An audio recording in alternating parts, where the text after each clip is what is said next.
ಇನ್ನು ರಾಮನಗರಕ್ಕೆ ಹೋಗೋಣ. ಇನ್ನು ರಾಮನಗರದಲ್ಲಿ ಕನ್ನಡ ಪರ ಸಂಘಟನೆಗಳಿಂದ ಪ್ರೊಟೆಸ್ಟ್ ಮಾಡಲಾಗಿದೆ. ಬೆಂಗಳೂರು ಮೈಸೂರು ಹಳೆ ಹೆದ್ದಾರಿ ತಡೆಗೆ ಪ್ರಯತ್ನ ಮಾಡಲಾಗಿದೆ. ರಾಮನಗರದಲ್ಲೂ ಕೂಡ ಕನ್ನಡ ಪರ ಸಂಘಟನೆಗಳಿಂದ ಪ್ರೊಟೆಸ್ಟ್ ಆಗಿದೆ. ಬೆಂಗಳೂರು ಮೈಸೂರು ಹಳೆ ಹೆದ್ದಾರಿಯ ತಡೆಗೆ ಪ್ರಯತ್ನ ಮಾಡಲಾಗಿದೆ. ಈ ವೇಳೆ ಪ್ರತಿಭಟನಾಕಾರರನ್ನ ವಶಕ್ಕೆ ಪಡೆದುಕೊಂಡಿದ್ದಾರೆ ಪೊಲೀಸರು. ಕನ್ನಡ ಪರ ಹೋರಾಟಗಾರರನ್ನ ವಶಕ್ಕೆ ಪಡೆದಿದ್ದಾರೆ. ಸರ್ಕಾರದ ವಿರುದ್ಧ ಘೋಷಣೆ ಕೂಗಿ ಪ್ರತಿಭಟನಾಕಾರರು ಗರಂ ಆದರು. ಜೊತೆಗೆ ಇಲ್ಲಿ ರಸ್ತೆ ತಡೆ ಹಳೆ ಹೆದ್ದಾರಿಯನ್ನ ಕೂಡ ತಡಿಲಿಕ್ಕೆ ಪ್ರಯತ್ನವನ್ನು ಕೂಡ ಮಾಡಿದ್ರು. ಆ ಸಂದರ್ಭದಲ್ಲಿ ಸರ್ಕಾರದ ವಿರುದ್ಧವಾಗಿ ರಾಮನಗರದಲ್ಲಿ ಕನ್ನಡ ಪರ ಸಂಘಟನೆಯವರು ಕೂಡ ಪ್ರೊಟೆಸ್ಟ್ ಅನ್ನ ನಡೆಸಿದ್ದಾರೆ. ಬೆಂಗಳೂರು ಮೈಸೂರು ಹಳೆ ಹೆದ್ದಾರಿಯನ್ನ ತಡಿಲಿಕ್ಕೆ ಅಂತ ಹೇಳಿ ಪ್ರಯತ್ನವನ್ನು ಕೂಡ ನಡೆಸ್ತಾರೆ. ಈ ಸಂದರ್ಭದಲ್ಲಿ ಪ್ರತಿಭಟನಾಕಾರರನ್ನ ವಶಕ್ಕೆ ಪಡೆದುಕೊಳ್ತಾರೆ ಪೊಲೀಸರು. ರಾಜ್ಯದ ಬಹುತೇಕ ಭಾಗಗಳಲ್ಲಿ ಕೂಡ ಈಗಾಗಲೇ ಗಮನಿಸ್ತಾ ಇದ್ರಿ ನೋಡಿ, ಅಲ್ಲಿ ಬಿಂದಿಗೆ ಹಿಡ್ಕೊಂಡು ಕಲರ್ ಬಿಂದಿಗೆಗಳನ್ನ ಹಿಡ್ಕೊಂಡು ಕನ್ನಡ ಪರ ಸಂಘಟನೆಯವರು ಅಥವಾ ಹೋರಾಟಗಾರರು ಪ್ರೊಟೆಸ್ಟ್ ಅನ್ನ ನಡೆಸಿದ್ದಾರೆ. ಈ ಸಂದರ್ಭದಲ್ಲಿ ಪೊಲೀಸರು ಕೂಡ ಬರ್ತಾರೆ, ಏನೋ ಆಕ್ರೋಶವನ್ನ ಹೊರಹಾಕ್ತಾ ಇದ್ರು ಅಥವಾ ಪ್ರೊಟೆಸ್ಟ್ ಅನ್ನ ಏನ್ ಮಾಡ್ತಾ ಇದ್ರು ಅಥವಾ ಹೆದ್ದಾರಿಯನ್ನ ತಡೆದು, ಅದರಲ್ಲೂ ಕೂಡ ರಾಮನಗರ ಮೈಸೂರು ಹಳೆ ಹೆದ್ದಾರಿಯನ್ನ ಕೂಡ ತಡೆದು ಪ್ರೊಟೆಸ್ಟ್ ಅನ್ನ ನಡೆಸ್ತಾ ಇದ್ರು. ಈ ಸಂದರ್ಭದಲ್ಲಿ ಅವರನ್ನ ವಶಕ್ಕೆ ಪಡೆಯಲಾಗಿದೆ.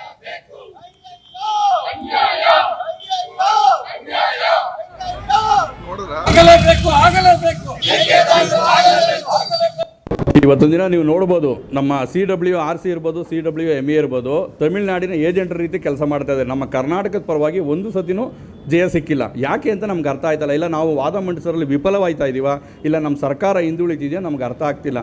ಮಾನ್ಯ DK ಶಿವಕುಮಾರ್ ಅವರೇ ನಮ್ಮ ಜಿಲ್ಲೆಯಲ್ಲಿ ದೊಡ್ಡ ಮಟ್ಟದ ಮೇಕೆದಾಟು ಅಣೆಕಟ್ಟೆ ಆಗಬೇಕು ಅಂತ ಹೋರಾಟವನ್ನು ಮಾಡಿದ್ರು. ಇಂಥ ಒಂದು ಸಂದರ್ಭದಲ್ಲಿ ನಮ್ಮದು ಯಾಕೆ ಕೆಳಗುಂತಿದೆ? ಯಾಕೆಂದರೆ ಹೋರಾಟದ ಆದ್ಯಂತಿಯಲ್ಲಿ ಬಂದಂಥವ್ರು ಅವರು.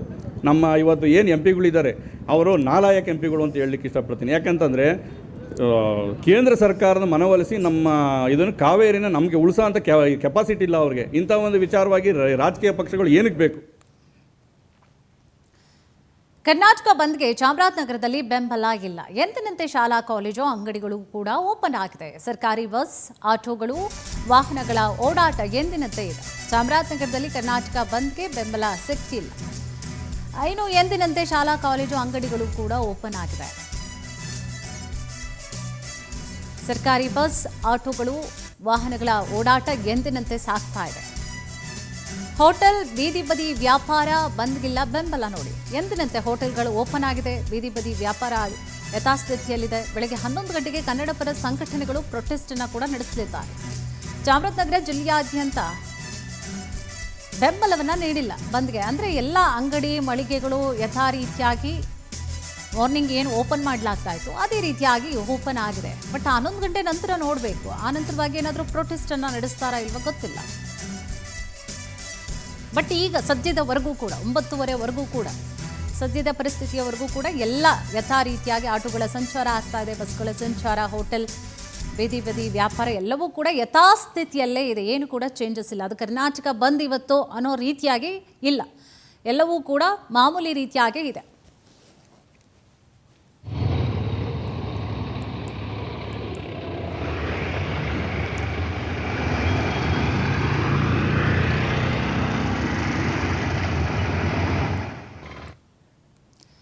ಕಾವೇರಿ ವಿಚಾರವಾಗಿ ಕರ್ನಾಟಕ ಬಂದ್ಗೆ ಕರೆ ನೀಡಲಾಗಿರುವಂತಹ ಹಿನ್ನೆಲೆಯಲ್ಲಿ ಮಂಡ್ಯದ KR ಪೇಟೆಗೆ ತಟ್ಟಿಲ್ಲ ಬಂದ್ನ ಬೆಸಿ.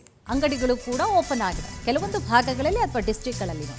ಈಗಾಗಲೇ ಚಾಮರಾಜನಗರ ನೋಡಿದ್ವಿ, ಅಲ್ಲೂ ಕೂಡ ಬಂದಿಲ್ಲ. ಇನ್ನು ಮಂಡ್ಯಕ್ಕೆ ಬಂದರೆ ಮಂಡ್ಯದಲ್ಲೂ ಇಲ್ಲ, ಕೆಲವೊಂದು ಭಾಗದಲ್ಲಿ ಅಷ್ಟೇ ಪ್ರೊಟೆಸ್ಟ್. ಅಂಗಡಿಗಳು ಕೂಡ ಯಥಾ ರೀತಿಯಾಗಿ ಓಪನ್ ಆಗಿದೆ. ಬಸ್ ಸಂಚಾರ ಎಂದಿನಂತೆ ಇದೆ.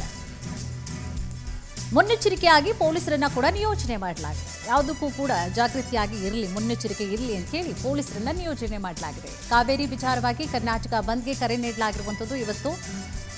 ವಾಟಾಳ್ ನಾಗರಾಜ್ ಇನ್ನು ಮಂಡ್ಯದ KR ಪೇಟೆಯ ದೃಶ್ಯಾವಳಿಯನ್ನು ಕೂಡ ಗಮನಿಸ್ತಾ ಇದ್ದೀವಿ. ಮಂಡ್ಯದಲ್ಲೂ ಕೂಡ ಯಥಾ ರೀತಿಯಾಗಿ ಅಂಗಡಿ ಮಳಿಗೆಗಳೆಲ್ಲವೂ ಕೂಡ ಓಪನ್ ಆಗಿದೆ. ವಾಹನ ಸಂಚಾರವೂ ಕೂಡ ಯಥಾ ರೀತಿಯಾಗಿದೆ. ಸಾರಿಗೆ ಬಸ್ಗಳು ಕೂಡ ಓಡಾಡ್ತಾ ಇದೆ, ಆಟೋ ಸಂಚಾರ ಆಗ್ತಾ ಇದೆ. ಜನರು ಕೂಡ ಯಥಾ ರೀತಿಯಾಗಿ ತಮ್ಮ ತಮ್ಮ ಕೆಲಸಗಳಲ್ಲಿ ನಿರತರಾಗಿದ್ದಾರೆ. ಅಂಗಡಿ ಮಳಿಗೆಗಳು ಕೂಡ ಆ ಕಡೆ ಈ ಕಡೆ ಅದು ಕೂಡ ಓಪನ್ ಆಗಿದೆ.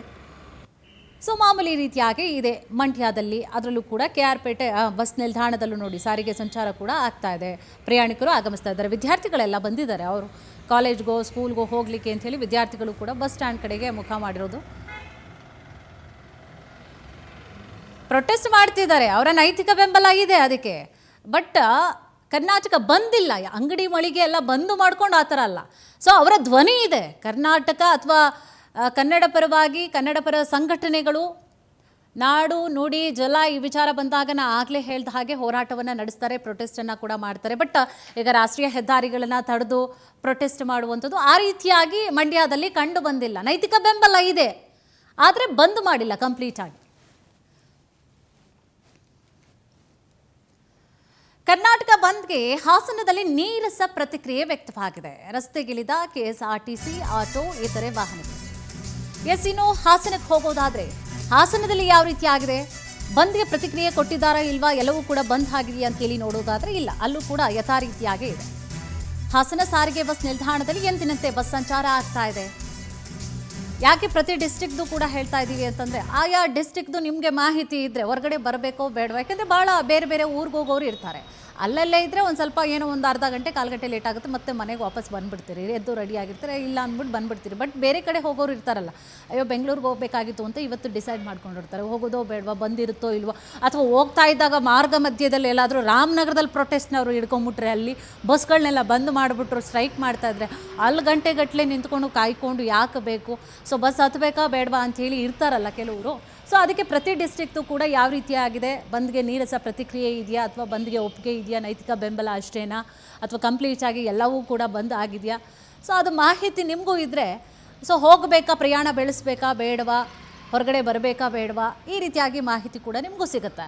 ಇನ್ನು ವರ್ತಕರು ನೈತಿಕ ಬೆಂಬಲ ಕೊಟ್ಟಿದ್ದಾರೆ, ಬಟ್ ಎಂದಿನಂತೆ ಜನಜೀವನ ಇದೆ, ಸಾರಿಗೆ ಸಂಚಾರ ಇರುತ್ತೆ, ಆಟೋಗಳ ವ್ಯವಸ್ಥೆ ಕರೆಕ್ಟ್ ಆಗಿದೆ, ಅಂಗಡಿ ಮಳಿಗೆಗಳು ಕೂಡ ಹಾಸನದಲ್ಲಿ ಓಪನ್ ಆಗಿದೆ.